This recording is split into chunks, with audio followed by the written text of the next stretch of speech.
ఈ సిటీలో sugar syrup flood రావడం వల్ల పబ్లిక్ చనిపోయారు అంటే నమ్ముతారా? ఫ్లడ్ అనగానే మనకేం గుర్తొస్తుంది? ఫుల్ ఫోర్స్తో వచ్చే హ్యూజ్ వాటర్ వేవ్స్, రైట్? కానీ 1919లో బాస్టన్ సిటీలో షుగర్ సిరప్ ఫ్లడ్ వచ్చింది. ఒక జాయింట్ స్టోరేజ్ ట్యాంక్ సడన్గా బర్స్ట్ అయింది.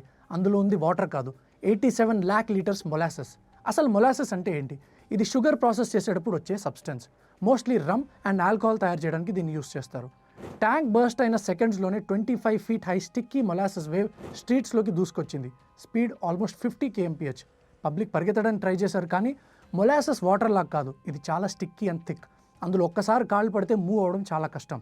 బిల్డింగ్స్ కొలాప్స్ అయ్యాయి, హార్సెస్ ట్రాప్ అయ్యాయి, రెస్క్యూ టీమ్స్ కూడా స్ట్రగుల్ అయ్యాయి. Result 21 people died and 150 injured. ఎన్నో నెలలు పట్టింది సిటీని క్లీన్ చేయడానికి. ఇన్వెస్టిగేషన్లో తెలిసింది ఏంటి అంటే ట్యాంక్ ఆల్రెడీ లీక్ అవుతుంది, బట్ వార్నింగ్స్ని ఇగ్నోర్ చేసి మేనేజ్ చేశారు. విక్టిమ్ ఫ్యామిలీస్ కోర్టుకి వెళ్ళారు అండ్ హిస్టరీలో ఫస్ట్ టైం కంపెనీని నెగ్లిజెన్స్కి లీగల్లీ రెస్పాన్సిబుల్గా హోల్డ్ చేశారు. అప్పటి నుండి యూఎస్లో building codes, safety inspections and engineering approvals చాలా స్ట్రిక్ట్ అయ్యాయి. ఇప్పుడు మనం చూస్తున్న సేఫ్టీ రూల్స్ చాలా వరకు ఇలాంటి డిజాస్టర్స్ తర్వాత వచ్చినవే. Hit the subscribe button if you like this video.